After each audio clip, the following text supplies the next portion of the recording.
This is Inside the FLX from FingerLakes1.com. I'm Ted Baker, and I'm joined today by my friends from Seneca County Cooperative Extension. Mo Tidball is here, Candace Riegel is here, and this is one of my favorite segments. Each year we get to meet the new dietetic intern, and there have been some really cool stories told over the years by those interns, and we're going to meet her in just a moment.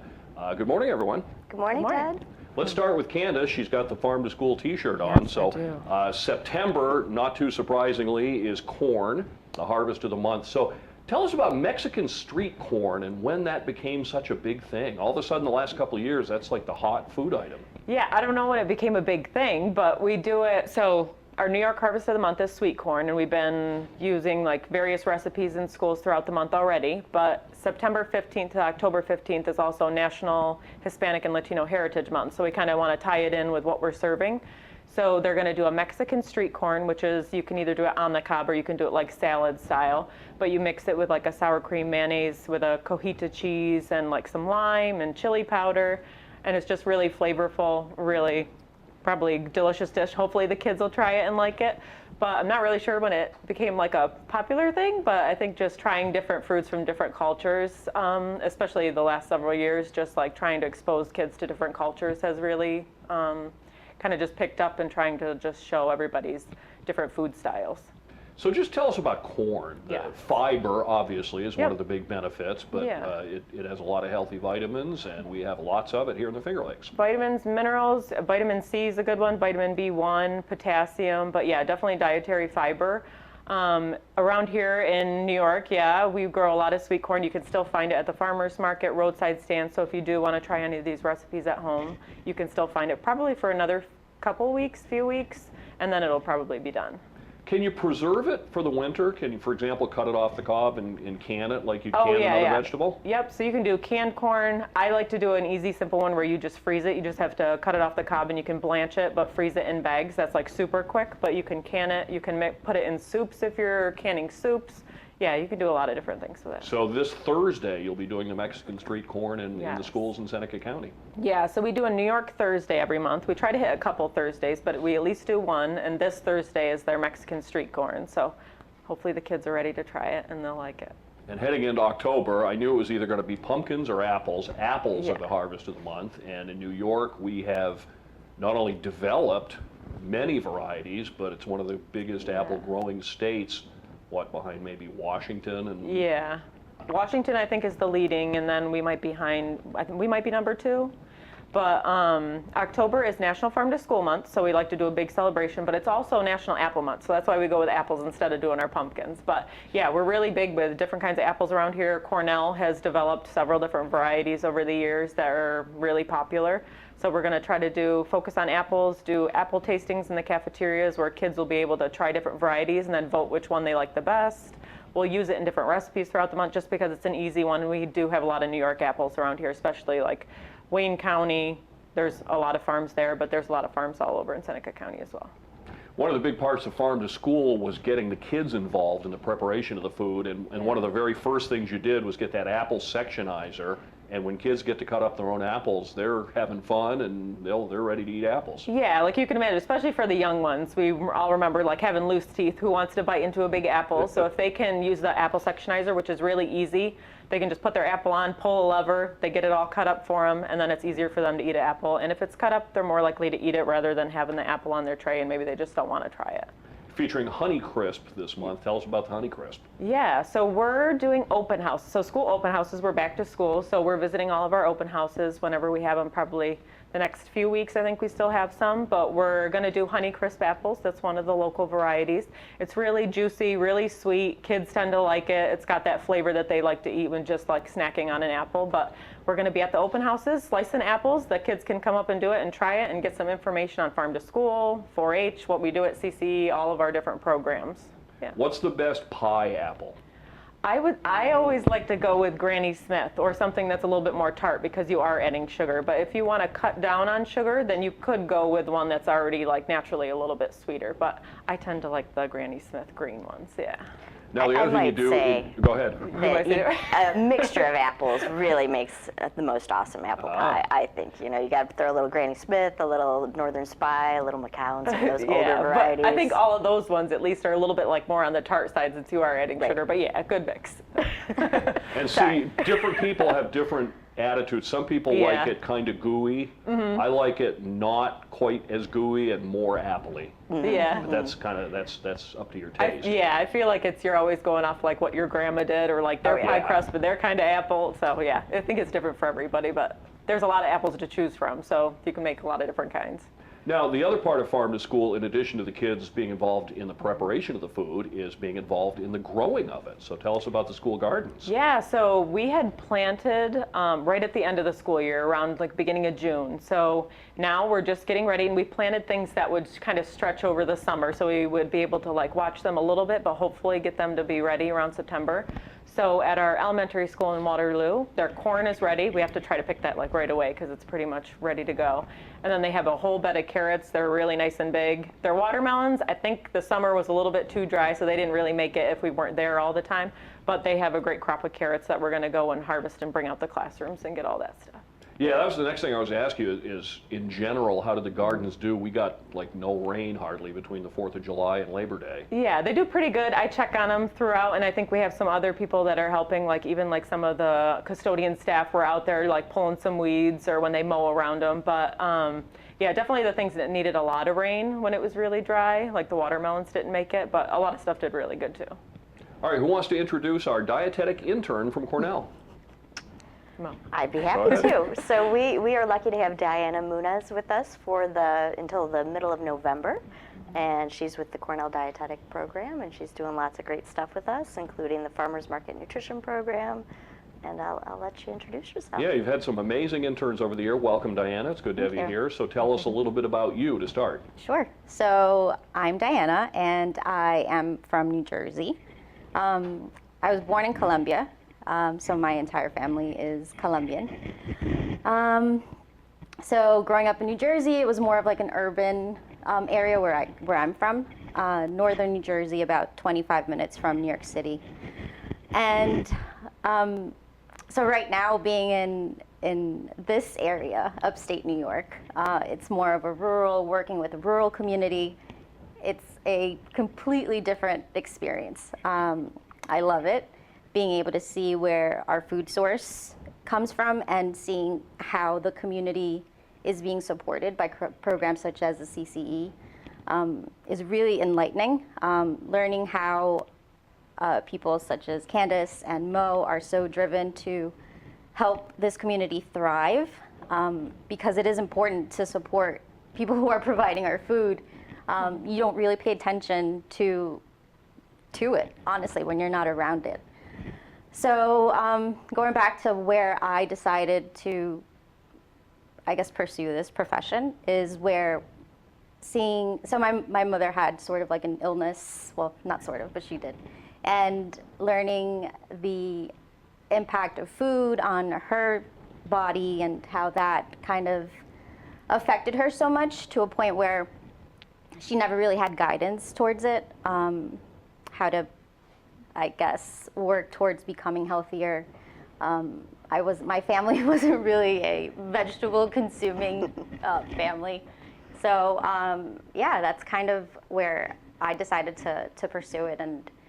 And so I did my bachelor's in dietetics and nutrition, and then going through the whole application process of internships, I decided I wanted to challenge myself with Cornell, right? Because I didn't have a very large background in research. Cornell is is well known for it. And so I wanted to, like I said, challenge myself and pursue something that will open my mind and my experiences to be more prepared to help the community. I would like to work with children along with their parents, because as adults we do serve as role models, and sometimes we kind of forget that they're watching us at every moment of the day. So yeah, that's kind of my background and my story for it. So your family's experience really plays into what you're doing with your mother's Absolutely. illness, and then, like you said, your own family maybe didn't make the healthiest choices, and now you want to help those families Correct. coming down the line Yes, do better. yes, absolutely. So talk about some of the research and some of the things that you'll be doing during your internship with Cooperative Extension. Sure. So currently, I am working on the school wellness policies, specifically healthy celebrations, and what are some of the barriers and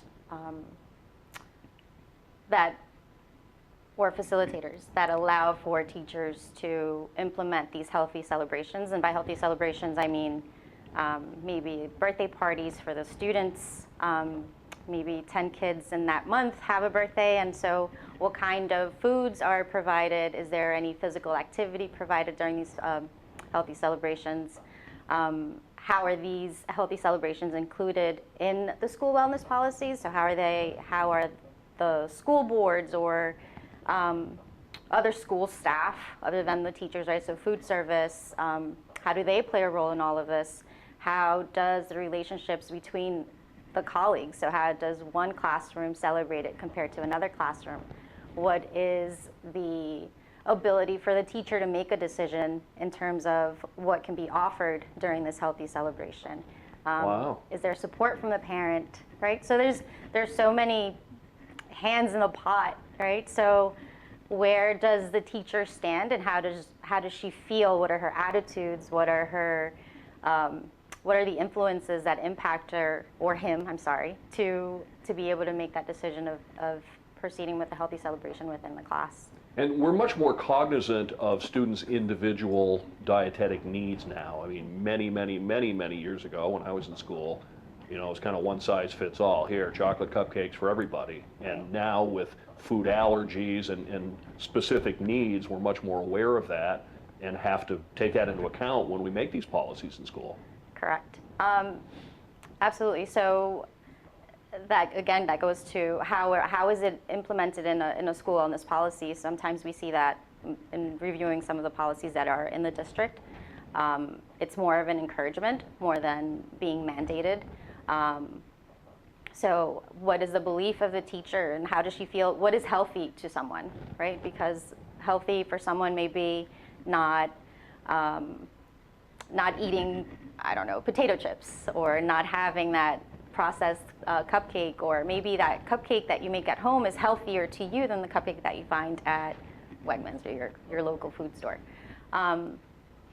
So it's definitely where does every individual stand, and how does your environment influence you in making that decision of following something healthier? And again, going back to the role modeling, how as adults do we present ourselves for children to follow our footsteps? Wow, well, that's fantastic work, and congratulations, welcome, and thanks for telling your story. Thank you so much. Mo, I get so excited every year because these students are so smart and do such great work. I mean, I've met, I don't know, 6 or 7 or 8 of them now over the years, and it's just fantastic. What great work, and what a great mind to have as part of the team. Exactly. It's an amazing program. We're honored to be a preceptor for it, and we'll keep doing it as long as they keep doing it. So tell us about the Creating Healthy Schools and Communities grant that helps fund a lot of this. So this was a grant that was awarded to through New York State Department of Health to Seneca County Public Health, and it's a $1.5 million grant, and we're in the second year of it, so it's 1.5 over 5 years. And we just hired last year I was sort of the acting director because we were in a flux, but we did hire a new director, Sarah Flack, and she's doing amazing work. But CCE is still continuing in the work in terms of food service guidelines, so we've been helping the food pantries maybe accept and make sure that they have more fresh fruits and vegetables available. For instance, the House of Concern was turning away some fresh produce because they didn't have storage. So through the grant, we were able to purchase a big commercial refrigerator for them so that they can have more fruits and veggies, which is I exciting. visited with the Lodi Food Pantry and the Ovid Food Pantry in South Seneca County, and they both said one of the biggest problems they have is they can't handle very much dairy food because they can't, the storage issue. Exactly, exactly. So this grant is able to help with that, so that there's great, there's low-fat milk available, that there's fresh fruits and veggies. You do see the theme. We always talk about eating more fruits and vegetables because it's really an area that we all could do better in. And the research is out there that most Americans do not eat enough fruits and veggies. So we're trying to work on that, and we're also working with the schools. The Farm to School program fits in really nicely with the Creating Healthy Schools and Communities grant goals. So we've been able to pool funding for things like grow towers in all the schools. So we have grow towers, so they're growing lettuce right in the cafeteria and in the classrooms, and then also the school gardens, and they can go out and work on those. So it's just it's a great symbiotic program that's going on right now in Seneca County. Fits in nicely with a lot of the nutrition work we're doing, and so we're really hoping to affect some change. Well, and as we said in the past, one of the keys to this is you get great buy-in. The schools got on board, and it never would have occurred to me talking about food pantries and things, and all these people are saying, yeah, we need the help. I mean, they're all run by volunteers. They're not generally educated in a lot of these things, so they, I'm sure, welcome the help. Exactly, they do. And we also can work with work sites. So, if there's any work sites out there that, would like a little help, we don't tend to have larger work sites where there's a cafeteria or things like that, but, we could talk about, healthy packing your lunch for work, or we could talk about healthy meeting guidelines, things like that. Not leaving stuff out on the countertop for yeah, 7 hours. Stuff like that, or if the receptionist has maybe a bowl of fruit instead of a bowl of candy or something, because we do rack up the calories when there's sort of those free little treats around. It's easy to grab a Snickers bar if it's sitting on someone's desk, but you wouldn't necessarily go out and seek it out, but if it's there. Now, with October coming, we absolutely have to talk about pumpkins, so we have CCE Pumpkin Days at some of the farmers markets coming up. Yes, this is a great celebration again of all the things that Cooperative Extension does. So Judy Wright went down to the produce auction and got some pumpkins, and we're going to be handing out pumpkins, including pie pumpkins, at the 3 Seneca County farmers markets. So starting at the Waterloo one on October 1st, and that starts at 9, and then we'll be at Seneca Falls. Tuesday the 3rd? 4th. The 4th, okay. The Tuesday, and then the Friday will be at Ovid. All of that's on our website, since I kind of muffed up the dates there. And so we'll have pumpkin muffins. So we're going to show people how you can take that pie pumpkin and cook it and puree it and make it into a nice muffin. And we'll have all of our programs and information out on the table. Now, I'm glad you mentioned the produce auction, because I always want to ask this. Can the public go to those, or I mean, are the lots sold in giant sizes, or how does that work? I mean, could you go in, and say, hey, I'll get a crate of tomatoes and share them with our neighbors? How does that work? You could, if you were willing to pool it. So, and there's different sizes. So it starts out with the great big lots, so pumpkins, just 100 pumpkins. And then it goes down to, there's actually a table where you could just go get, a little flat of grapes right now probably, or a couple pumpkins. But it really is meant for the larger sales. It's a great experience though, on a nice Tuesday morning to go down there and see all the amazing produce that's grown and brought there. It's a fun thing to do. Wednesday, September 28th, you have a class on fermentation, specifically kombucha, which is, I know from watching MASH, is a Korean fermented vegetable, fermented cabbage, right? Kombucha is actually, cabbage? It's a tea. It's fermented tea. Oh. Yeah. Oh, I'm thinking kimchi. Right. Kombucha's the tea. Sorry. Yep. Yeah, kimchi. So fermentation is an amazing process. I mean, there's other Cornell experts that could talk about the mysteries of wine and beer, which is also fermented, but we're going to be talking about fermenting vegetables and fermenting tea, which you can easily do at home. And it's just a natural process that, with a little salt and a little thyme and a little knowledge, you can preserve most any kind of vegetables. I think the things that people are familiar with are sauerkraut, which is made from cabbage. People might not realize that Tabasco sauce is actually a fermented product. It's from fermented peppers. And kimchi we had mentioned too. So it's just a process of creating an environment where the lactobacteria grows and makes it more acidic, so that it's shelf stable. So that as long as it's submerged in the brine, the vegetable is submerged in the brine, you can keep that at room temperature. So, before we all had refrigeration or were able to can and vacuum seal and do all these things that we could do now to preserve our food, fermentation was how we did it as humans. Most households had a big crock of fermented vegetables, Right. and if you wanted veggies in the winter, you had to go get a fermented one. So When I was on my vacation in New Hampshire this year, I had some pickles that were done in a crock, and it was completely different from what you normally would expect of your usual dill pickle. right, and if it's done properly, they're delicious, and the fermentation process itself is super healthy in terms of it makes vitamin C more bioavailable and some of the other vitamins more bioavailable. Whereas if you boil it or do other things to the vegetable, it decreases the vitamins in it. Fermentation actually enhances some of it. It makes it easier for your body to digest it.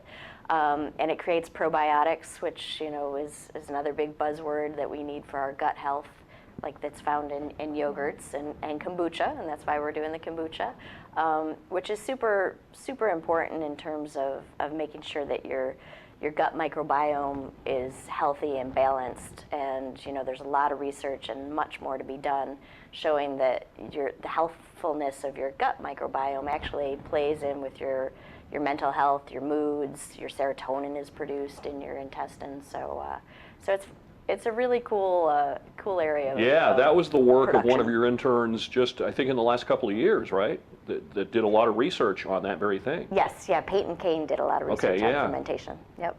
So from the Wild Harvest Table blog, I don't know if you can see this, wildharvesttable.com, Canada Goose is in season. So tell me what this is that you brought me today. So that is smoked Canada goose meat, which is delicious. Boy. We're actually putting together a big charcuterie tray for a meeting this afternoon, so that's going to be on there. And there's charcuterie trays are another trending thing, with delicious different kinds of meats and things like that. And there's a lot of recipes on the Wild Harvest table that would play into a nice charcuterie tray, such as the smoked goose, smoked duck. We've done smoked lake trout, venison bresaola, which is an Italian way of doing charcuterie. But yes, it's goose season right now, and it's resident goose season. So that means that hunters can actually harvest 15 geese. And it's conservation and management because of the local geese can cause more havoc. But then when the migrating geese come through in October, you're only allowed one a day. So one of the things they always say about goose is that it's fatty. Is that the case? And if so, how do you, other than smoking it, how would you prepare it to kind of mitigate that, I guess? Right. And that's a really important point for the resident geese. The resident geese that might be, munching away on the golf course in areas where there's pesticides. So you actually want to remove all the fat from the goose meat, and the fat is really stored in the skin and right under the skin. So as long as you take the skin off, you're getting rid of most of that fat. Once you get just the breast meat, there's hardly any fat in it. Wildharvesttable.com is the website. Anything coming up in the near future in terms of recipes and or research? So we will be doing in October a workshop on preparing venison, including pressure canning it, which is a great way to preserve venison. So people can keep an eye out on the website. That should be coming out later this week when that class will be.